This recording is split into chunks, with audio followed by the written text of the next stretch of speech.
Did you know Spotify has a confidential program that steals millions of dollars away from real artists every single year? Let's just call it what it is. They don't want to pay artists. This is problematic. Stay with me.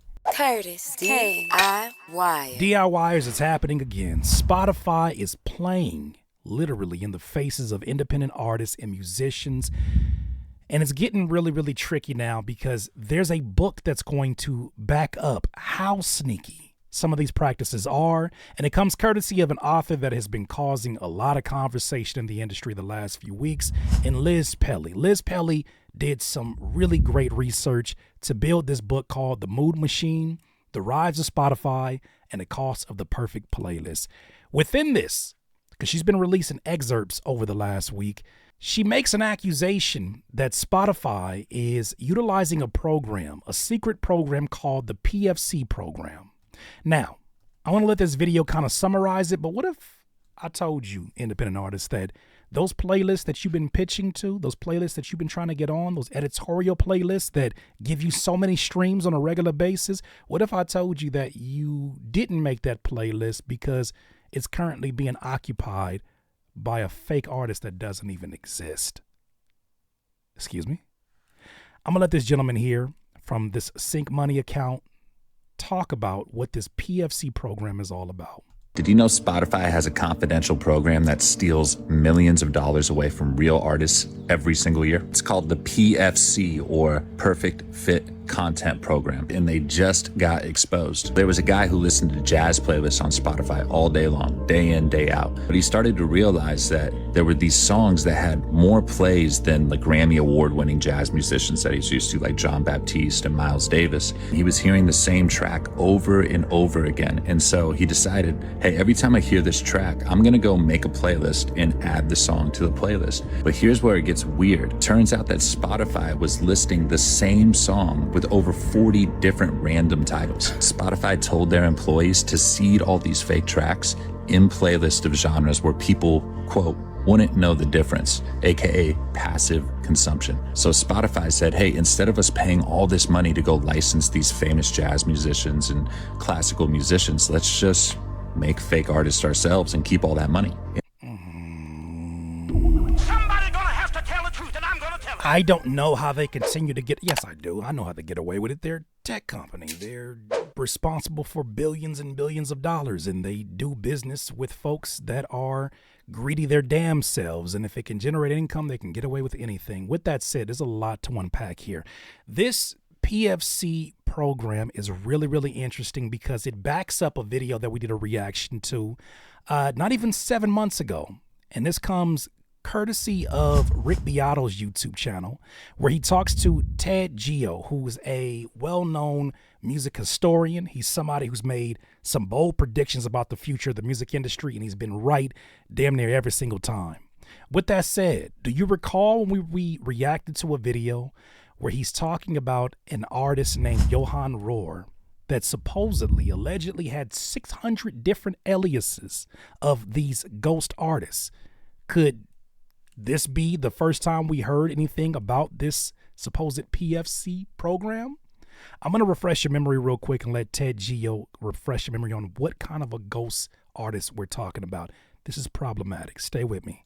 The story of Johann Rohr from Sweden. Very interesting individual, Johann Rohr, because he has achieved 15 billion streams on Spotify. Now, that's a large number. Let me tell you how large it is. That's more than Michael Jackson. Right. That is more than Elton John. It's more than ABBA. You know, it's nobody out there, with maybe 2 or 3 exceptions in the whole world, can get the kind of streams Johann Rohr is. Nobody knows his name. Now, why is that? Well, Johann Rohr never uses his own name in his music. He has 656 different aliases. Let me get this straight. Somebody's gonna have to tell the truth, and I'm gonna tell it. And we've done a reaction to this, but let me get this straight.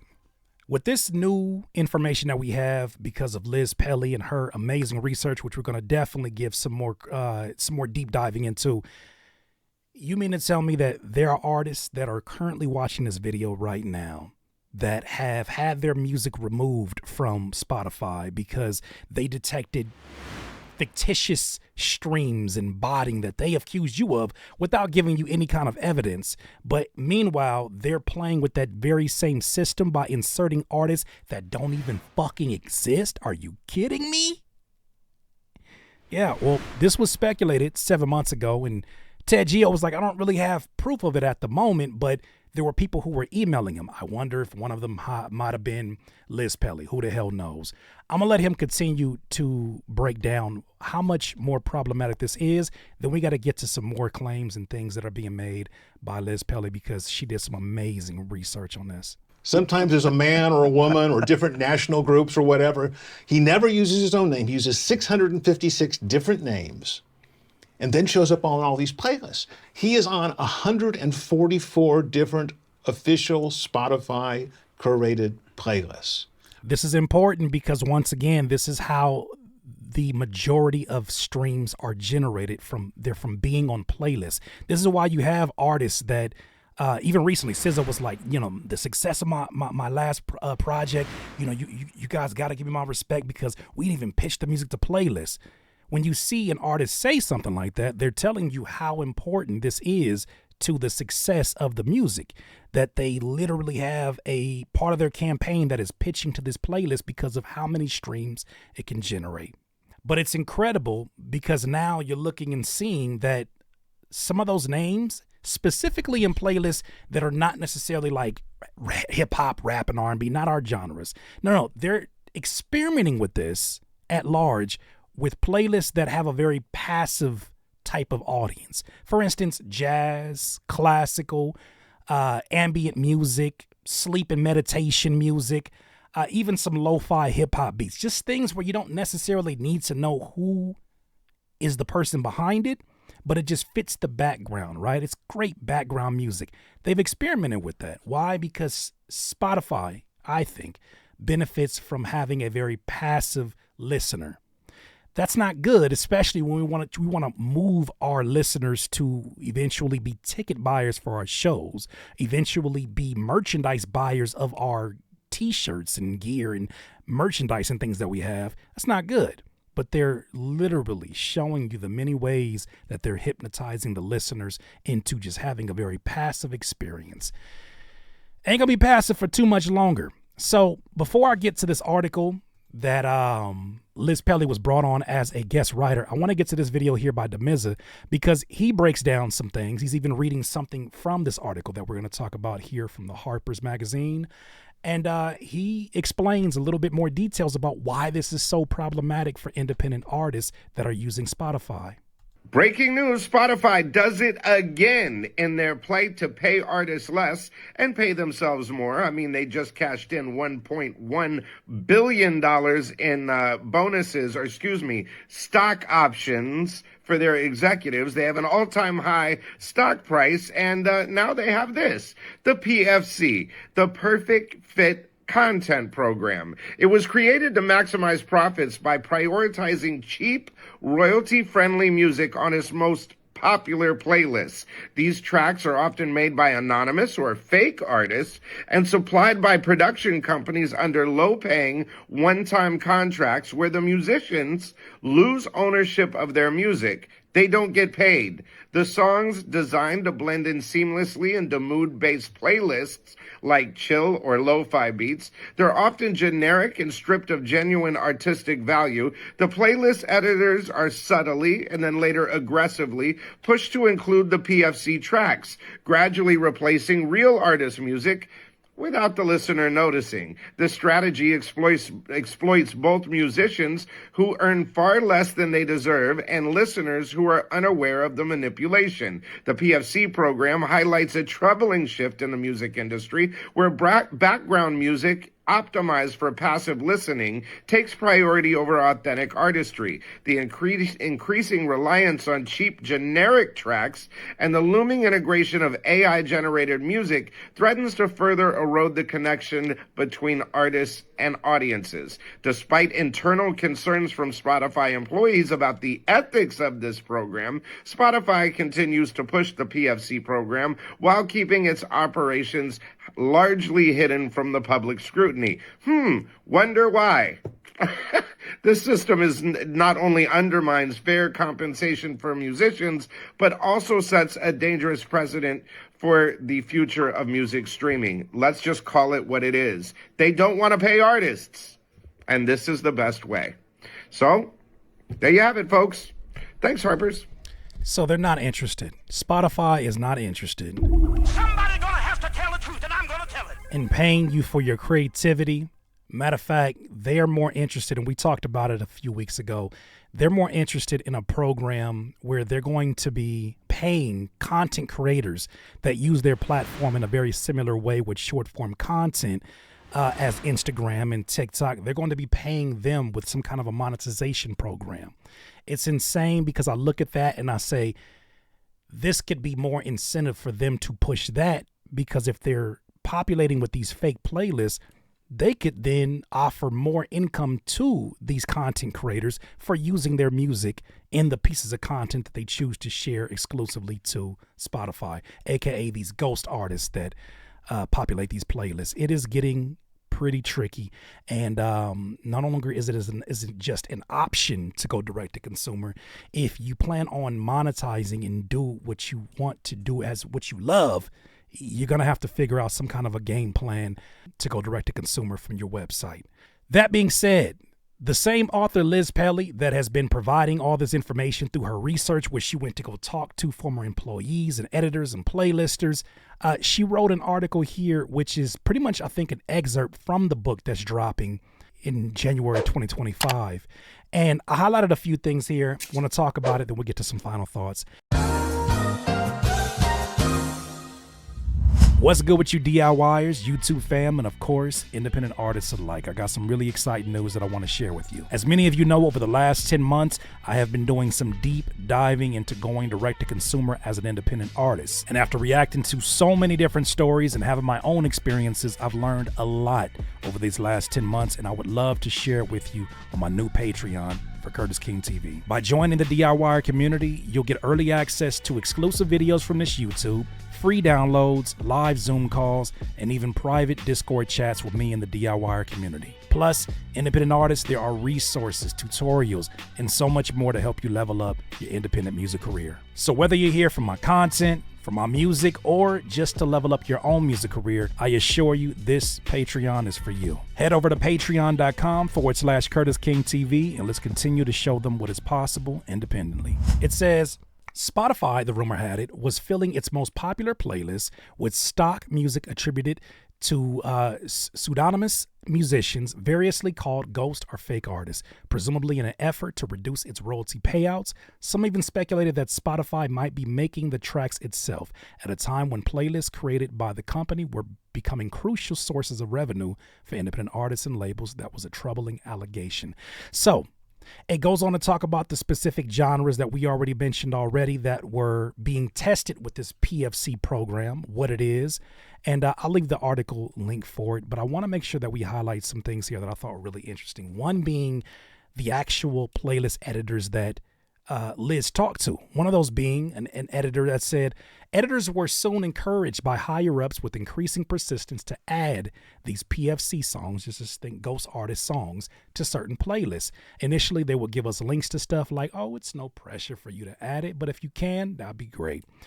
The former employee recalled. Then it became more aggressive, like, oh, this is the style of music in your playlist. If you try it and it works, then why not? So not every one of these editors and playlisters were game for this. They saw how unfair this was. They saw how sneaky this was on the part of Spotify because, you know, they've been trying to figure out how to flip a profit, and they finally did it this year. I think it's really interesting how it happened in the same year that they stopped paying out certain artists that don't reach a threshold for the streams. Now, it's not just 1,000 annual streams. That's where people get it wrong. It's also another metric called unique listeners. So based upon the type of listeners, you yourself can't just listen to a song 1,000 times and monetize it for an artist. No, they get to determine that because they own the data, they own the metrics, and therefore they can disclose whatever they want to disclose with you. So it's tricky, and it's only going to get even more trickier. This is the last paragraph in this article. Liz Pelly goes on to say, Spotify, for its part, has been open about its willingness to allow AI music. damn it, we're not even talking about AI yet. We're just talking about a hired musician who says, here, I'll make whatever style of music you want me to make, and I'll give you guys the rights. Who knows what that exchange is, if it's them getting paid flat out for some music they made, almost like a sync opportunity. And then they take that music, come up with all these different names and, anonymous names. And it's funny because in that same Ted Geo interview, he says he did research on one of the artists that he connected to a Johann Rohr, and they had 4 million streams on Spotify. Guess how many they had on YouTube? 200, 300. Because these are being artificially driven to create more income for them.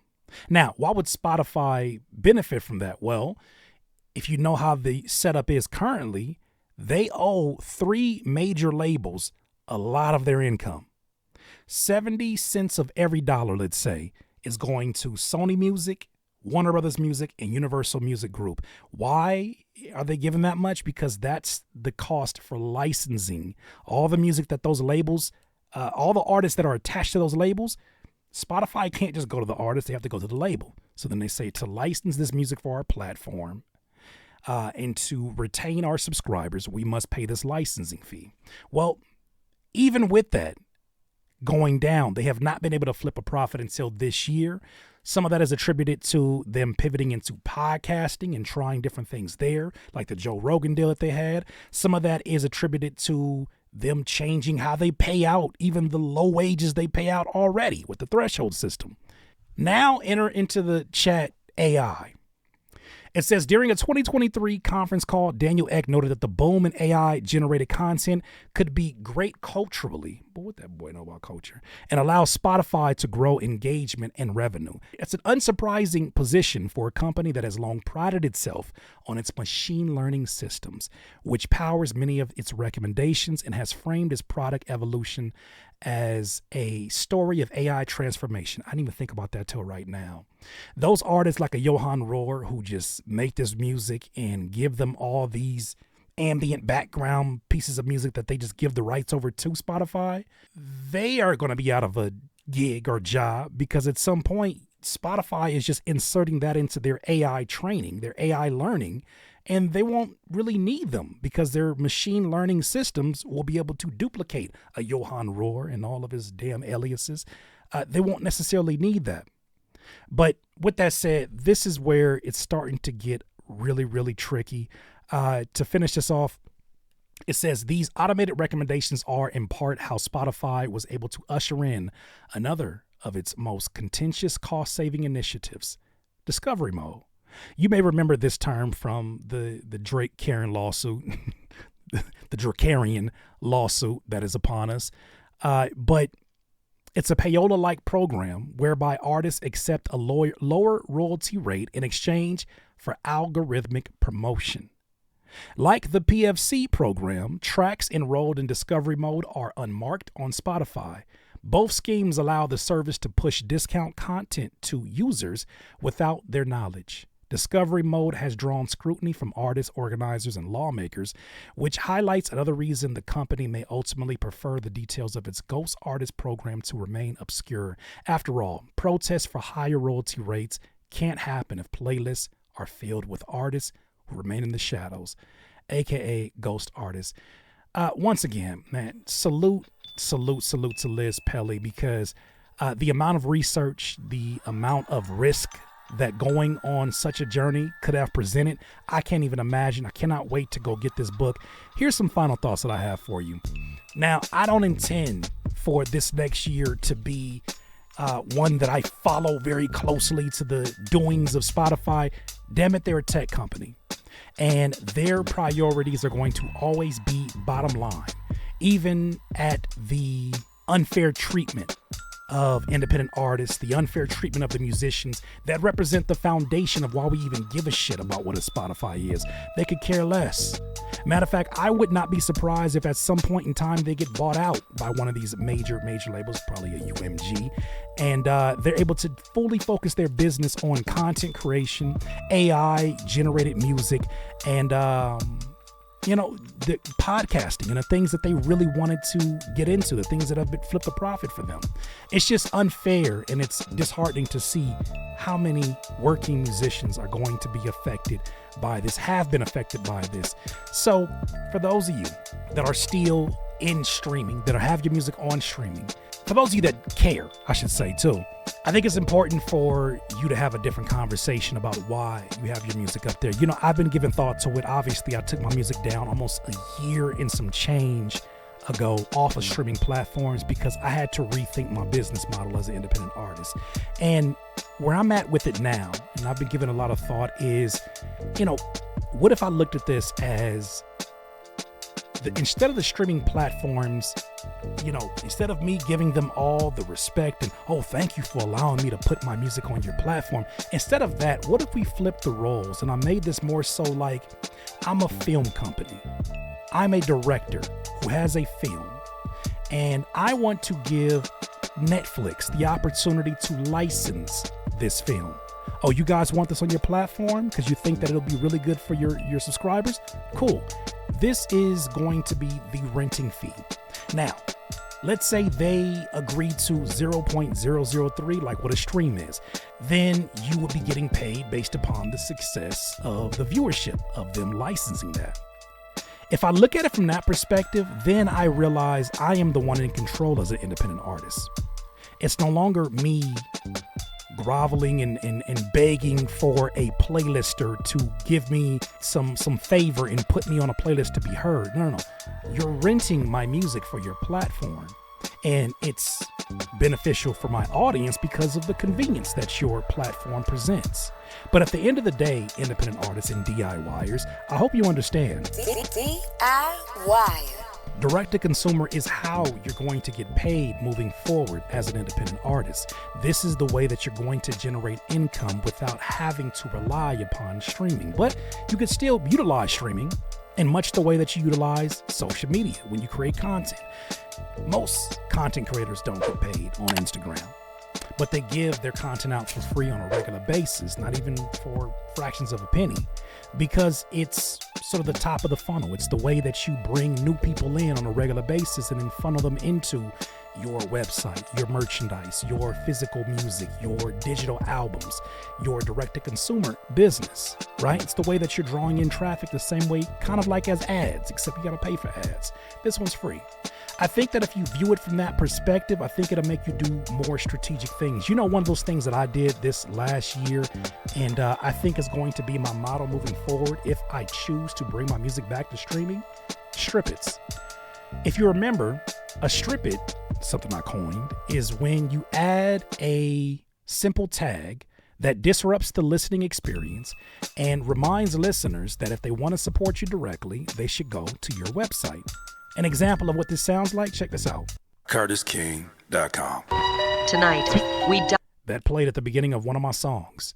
I even had another one here where I added a message to the end of the song. Check this out. CurtisKing.com. For myself, yes, me versus everybody. And I don't want that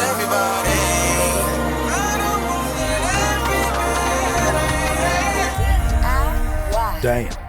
So there is a second verse, but I'm not going to put that on the streaming platform. Since they want to pay a fraction of a penny, I'm going to give them a fraction of a song. So I don't say this as this is the solution for every single artist. Like I said, some of you don't even care about any of this. The ones that do care about this, I do think it's time that you reclaim your time, reclaim your power, and recognize that there's companies like a Spotify who are playing directly in your face, and they're not even trying to hide it.